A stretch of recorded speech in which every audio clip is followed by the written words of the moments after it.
Ladies and gentlemen, our first topic is entitled The Need for Transformation, and it is being presented by Mr. Manoj Menon. Allow me to introduce him.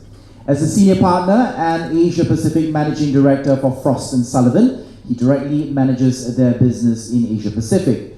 Throughout his tenure in the company, he has consulted on multiple strategic and syndicated projects for leading multinational companies, regulators, and government bodies, providing growth workshops and client councils. Here to commence our summit proper, would you please join me and welcome Mr. Manoj Menon.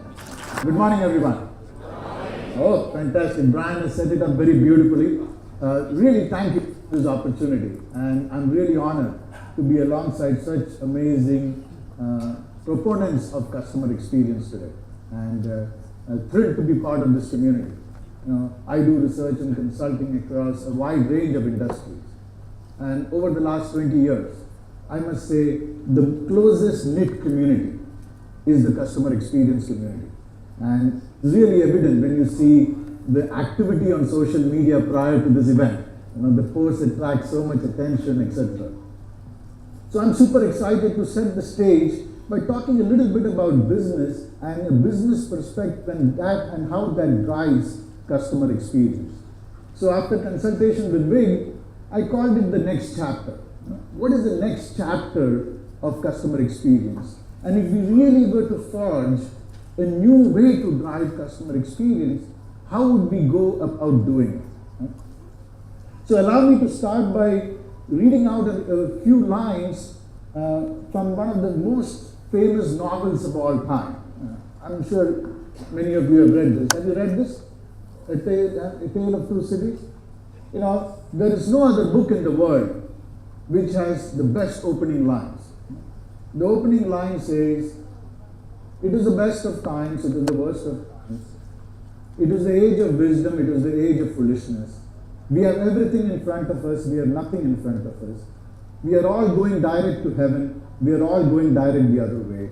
In short, the period was so far like the current period."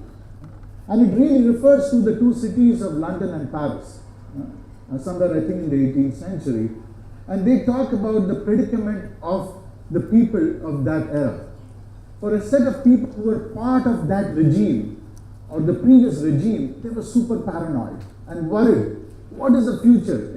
Do I have a role in this new emerging world order? And for a set of people who are part of the new world order, they are super excited.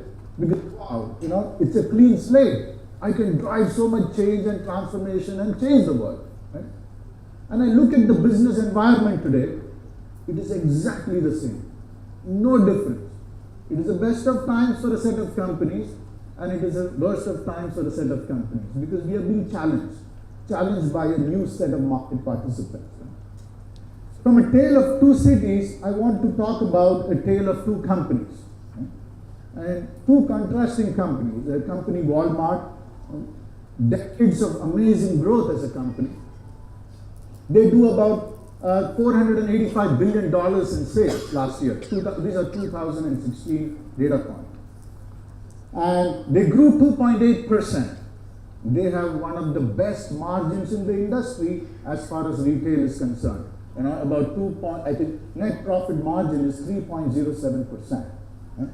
And their market cap is $239 billion. Young company, less than 20 years old. Their sales is 1/3 of Walmart. Their profit margin is half of that of Walmart. And technically speaking, Amazon doesn't make money on its retail business. They make money on Amazon Web Services, which is a very different business altogether. So they're losing money in their retail business, right? But what is the difference? They are growing at 27%. Can you imagine a $136 billion company growing at 27% year on year? Right? And why is it valued at 3 times? 3 times that of Walmart. Isn't it ridiculous? Right? So what does Walmart do today? How do you compete? I'm competing against a company which maybe there is no expectation of making profit for that company from the investors. Right? And what is the underlying difference? Why is it so valuable? It is valuable because look at the patents filed. 1,900 patents filed last year. So, underlying theme is, I think technology is becoming a big part of how companies are being driven in the future. So, who is driving this? What is driving? I picked up this new story where the SoftBank CEO, Masayoshi-san, he's come up with a vision fund. And basically a vision fund is to invest in the future. Right? He said, I'm going to change the future. I'm going to make a better future for humanity. And with that vision, he is able to attract the wealthiest people around the world to invest in that vision. Right? And the vision fund is like investments in Amazon and Uber's this world. They just invested in Uber. Right? Thinking being, we're going to change the future. It is not about near-term profits. And he has a $100 billion fund. He raised it about a year ago. He just announced that he's going to have Vision 2, Vision 3, Vision 4 fund. $888 billion is his desire to raise capital. So what happens when somebody has so much of money and they raise so much of capital and they don't need to make profits immediately? They're going to crush all of us in the near term. Right? And that's exactly what is happening. I call it death by 1,000 cuts. Companies are not dying of Kodak moments, or of heart attacks. Companies are dying a gradual death of aging. The average lifespan of a corporate company in the US is about 30 years. But for most companies in the world, average lifespan is 10 years. I'm putting here an example of the logistics industry, and I'm sure you can replicate the same example for healthcare and fintech and telecom and IT and you name it. Every industry has this. The pace of innovation is so frantic. Right? In the logistics industry, the DHLs, the UPS, the FedExes of this world grew so much in the last 30, 40 years by consolidation. They grew so much they own their own planes. Right? And they've become inefficient. They've become inefficient, and therefore you have tons of companies. And there's a company which says, I do last mile delivery. DHL says I will deliver between 9 and 6 in the day. This company says I will deliver 24/7. I will work with the likes of Ubers of this world and make it more efficient for you. And therefore we are seeing thousands of these young companies coming and challenging this business. So what is this phenomenon? Can we put a structure to understanding this phenomenon? Because if we don't understand it, then we will be in trouble. Right? So this phenomenon is nothing but what everybody in the world says, fourth industrial revolution or digital transformation. Right? And I think it is important to understand that context as you and I do our jobs in our respective companies. Because without that context, we will have a very narrow view of the world. Right? So, the first industrial revolution was the steam engine, in which, as cities got connected, towns were built around these railway stations. New set of companies emerged and became very successful. Right? Then you had Henry Ford. He said, every Ford employee should be able to own a car. He changed the manufacturing line. He changed the shift of workers from working 10-hour shifts to 8-hour shifts so that he can have full utilization of the factory. And that led them to being successful and competitive for 30, 40, 50 years. Right? And then you have Industry 3.1. Now what we are seeing is, we call it Industry 4.0. Right? Everybody's heard this term. I want to ask you, what is Industry 4.0? Can someone tell me? Maybe just shout out from the audience. Because this has been so talked about. I don't know if people really understand what is Industry 4.0. What is Industry 4.0? Scream some answers. There's no right or wrong answer. It's smart manufacturing, yes. Era of robotics, yes. Yeah, it is about technology. It is smart robotics, it is, disruptive technology, etc. Let me try and explain the implication. What is so different from Industry 4.0 from previous industry? And that is this slide. Industry 4.0 is about non-linear impact. Non-linear impact on the business. Right? That means when you and I sit down and do our business planning, for 95% of people in this room, when we do our business planning, we say, I will grow my business 5% every year. If we are very aggressive, we say, I'll grow it 10% every year. Right? What these companies do in the era of fourth industrial revolution, they are like the Amazons. They say, can I grow myself 20% a quarter? Right? And how can they do that? They can do that because there is no correlation between the resources they invest to the impact that they are seeing.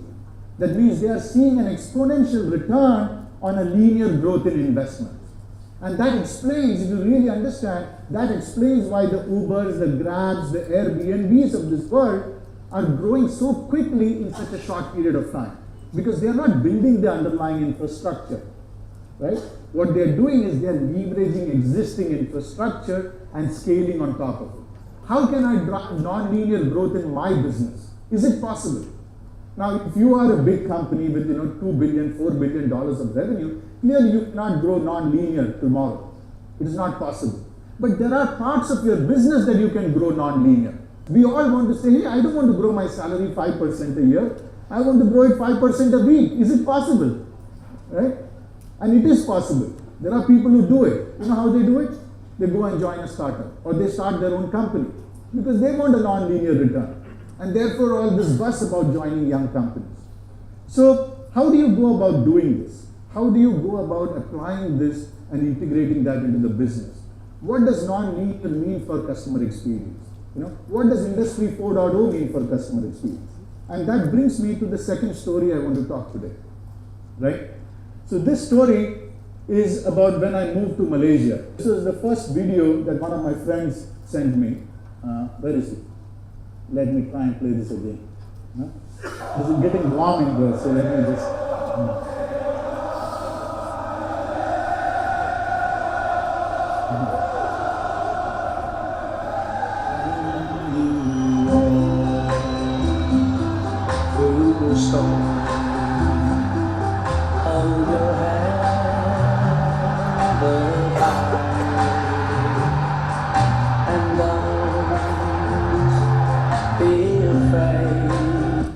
I think if you're a Man U fan, you'll be upset, but I used the opportunity to get some airtime. So essentially what it is, in Malaysia, the first thing I learned is if I've got to be part of this community, I have to learn to love soccer. And the first thing they do to you is they try to get you on board their team. So they kept bombarding this message to me, week after week, so much so they'd send me a free t-shirt, right? And before I knew it, I became a Liverpool fan. Now, look at the irony. They play such terrible soccer. They lose to the worst of teams, right? And despite all that, man, I continue to be a fan. No matter what happens, they play this video. For every problem in the world, there is this video. So then I started looking at it, and that is when my good friend from Encel, who is the CEO there, he said, Manoj, we are looking at customer experience the wrong way. We should not have customers. We should have fans. Because they say that in UK, 5% of people change their religion once in a lifetime. But a fan never changes his team. The players come and go, you never change their team, right? So how do you go about building a fan following for your company? And is it possible, right? So then we said, okay, so let's look at what do these people do? What do these people do? What does a fan do differently from a customer, right? They do what my friend did, send me that WhatsApp message. They advocate the brand, right? They consider themselves part of this community, just like you guys. I think this is the best community. I have not seen any other industry group so passionate about the subject of customer experience. They recommend without any expectation of reward, right? They even tolerate subpar performance. iPhone, bloody hell, the phone is almost 8 months outdated.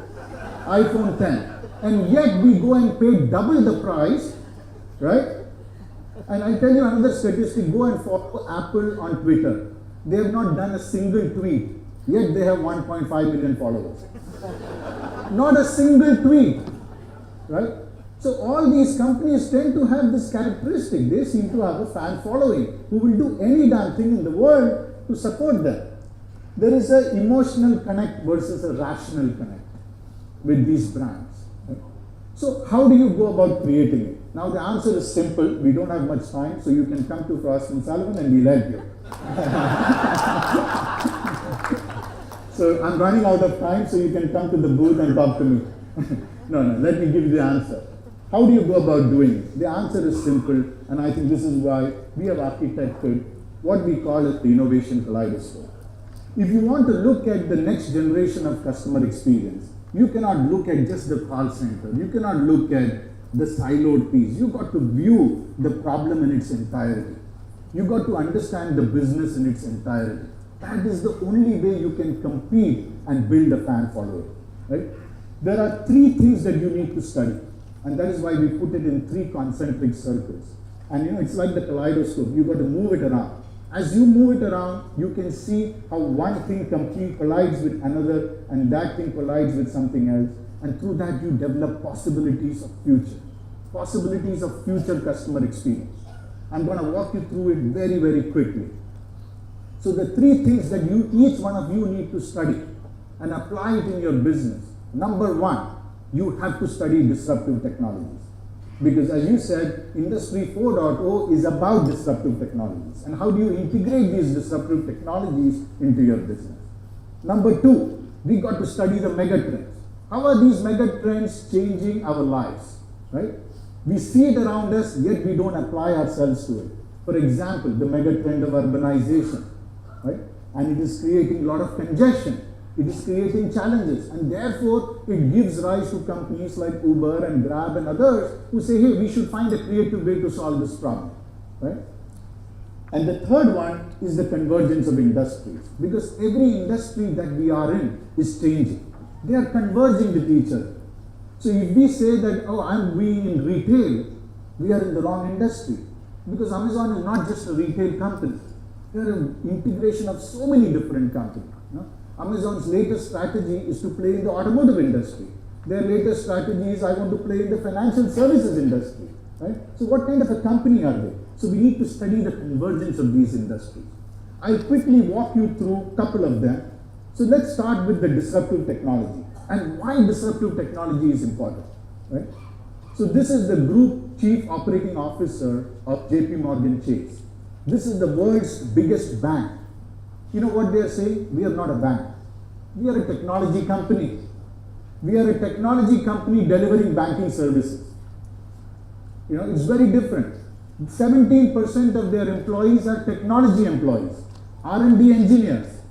Look at the patents that they have filed. All these institutions have filed patents for mobile, Internet of Things, data analytics. Hey, these are not patents in banking services. These are technology patents. They are much more technology patents than technology companies themselves, right? So they are going to change the way they deliver banking services by better integration of technology. And if you look at customer experience, there are a few key technologies that are going to be integrated that is going to change, right? And we all have to study blockchain. We have to study AI. We have to study the mobile phone. It is so central to it. It is a mobile first strategy that we need to do. It is about big data. How do I anticipate the problem that the customer is facing? Can I predict it and solve it? Right? It is about augmented reality. So if you look at the patents that companies are filing, they are not filing patents just on AI, etc. They are integrating so many different kinds of patents to be able to deliver that unique experience. The second one I want to talk about, that was the discussion on disruptive technology.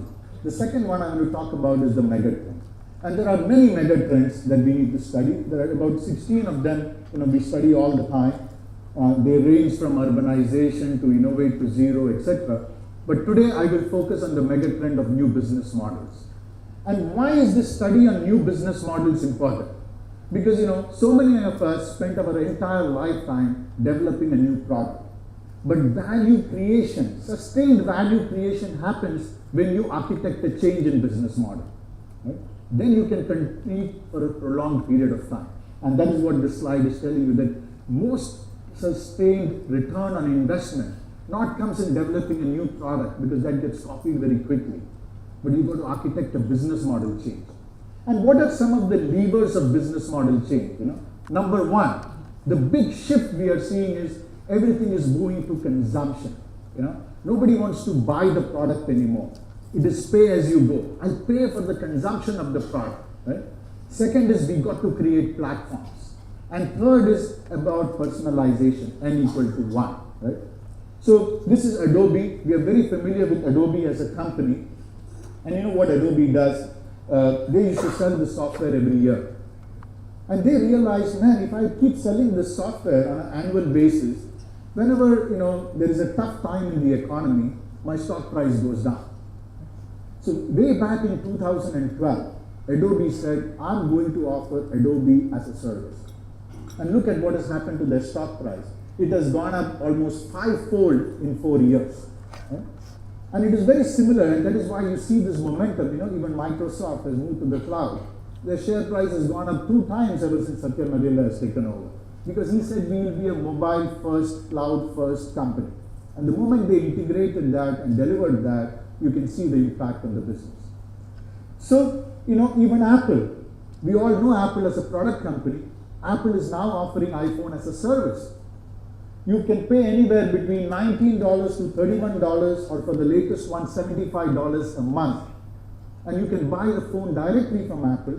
And what do they do in return? They give you some coverage if the phone falls down, breaks, any of those issues. In addition to that, they say if you pay this $31 a month, I will give you a free upgrade every year. Right? Now the challenge is, would you have a relationship with the local telecom company, or would you have it with Apple if I get a free upgrade every year? Right? So we really are in a tough position to be able to architect the change. People say, oh, product as a service, it does not apply to me. Right? So I picked up a weird example. A company is offering underwear as a service. Because what they're saying is, it is such a time-consuming process, I don't like to go buy underwear. You put it on the mobile app, I'll send you underwears every 2-3 months. Because you forget to change your underwear, especially the men. Right? And they customize it, they personalize it. Right? And it is not just limited to these companies. Right? Amazon, we all know that as a retail company. What has Amazon done? They've got Amazon Prime. Guess what? They have 80 million users in the US. It's $8 billion of revenue. They have created a platform. They have created a community. And if you are an Amazon Prime member, you spend 2.5 times of any other person. Right? So they create a basic service underlying platform. And what they said is, oh, I know Walmart will offer this service day after tomorrow. I need to develop a non-comparable offer. So Amazon Prime said, hey, I will produce my own video. I will give music. I will give access to books. Now there is no comparable offer. Right? So what is your non-comparable product as a service offer? How do you integrate that into your value proposition? And that is about platforms. The final point I want to cover is that of industry convergence. Because we need to study the industries that we serve and participate more carefully. So what does it mean? Right? So the retail industry is converging. We are seeing a convergence between online and offline. And we are trying to bring in all the good things that is there online in terms of, hey, I don't need to queue up at checkout. Right? I need to see the entire variety of the products in the store. I need to search for the best price. Can I make all of that possible when I am inside that Robinson store? Right? If I can do that, then I would rather buy it within the store. And we see, companies like Starbucks saying, hey, let's architect this. Let's use these things that we talked about, product as a service. So Starbucks has a rewards program. Now everybody is on Starbucks rewards program. We all put in 50 ringgit. Can you imagine 1 billion people around the world all putting 50 ringgit? 50 billion ringgit is sitting in cash there. And then they make it even easier. They allow you to personalize. Now if you are in the US, as you drive by a Starbucks, Alexa in the Ford car tells you, hey, would you want your coffee to be ready as you go by that place? They're integrating it. Right? So now they're beginning to start offering coffee as a service. In fact, it became so successful, people are ordering coffee The big queue in the Starbucks store in the US is people lining up to collect the coffee. They just cannot cope up with that demand. They simplified that experience so much more. Right? So how do you take your product and integrate a better service? The banks of the future are changing. There is a company called Betterment, and you should check them out. They offer wealth management, completely artificial intelligence enabled. You can do wealth management with $100 US. If you want a wealth management account in HSBC here, maybe they'll tell you need to put in 100,000 ringgit, right? So how are they disrupting that entire value chain? The healthcare industry is changing. We used to run to the hospital for every problem. That has to change. Today it is the patient who is at the center of it. So how do we architect that chain? How do we see that industry differently, right? So that was about industry convergence. So we got to study 1, disruptive technology, 2, megatrends, and 3, industry convergence, and see how it applies to our industry. Because then we can try and say, this is how I develop a new customer experience. This is how I develop a fan following. Right? So how do you develop a fan following? And I put together a set of parameters. We call it PACER. P-A-C-E-R. First is we really have to connect the product and service together. Right? And we need to start measuring what does that mean. 2 is I got to see and build advocacy.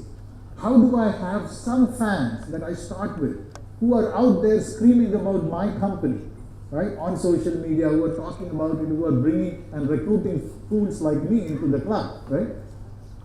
How do I build that community and create the engagement in that community? Right? What is the attach rate in that community? How do I drive that retention and loyalty? And the good news is some of this we measure today in our existing way. Right? We have the net promoter scores which measure advocacy. We have the communities, we have it, but do we measure the attach rate of the different services in our portfolio? Do we measure the number of fans, and do we measure how much the activity, how often do they visit my store? How often do they visit my website? I visit the Liverpool website once a week minimum, right? Do your customers come and visit the store that often? Do they come and visit the website that often? Are they looking at commenting about the innovation? Are they looking at the annual CX event with the same level of excitement, right? Are we able to do that? So in summary, guys, I want to leave you with these 3 points because I've exactly run out of time. One is we really have to view customer experience in this holistic manner. It cannot be in a narrow form. The more holistic we look at it, because the startups of this world are looking at it in a holistic manner. They are doing it as if their life depends on it, right? Their existence depends on it. Are you viewing it in that manner? Number 2, use technology as a differentiator. Study technology. Study these technologies and see how you can integrate them into the business. And 3, use the PACER as a framework to measure your fan index. Okay, thank you very much. I wish you a great conference. I look forward to talking to you.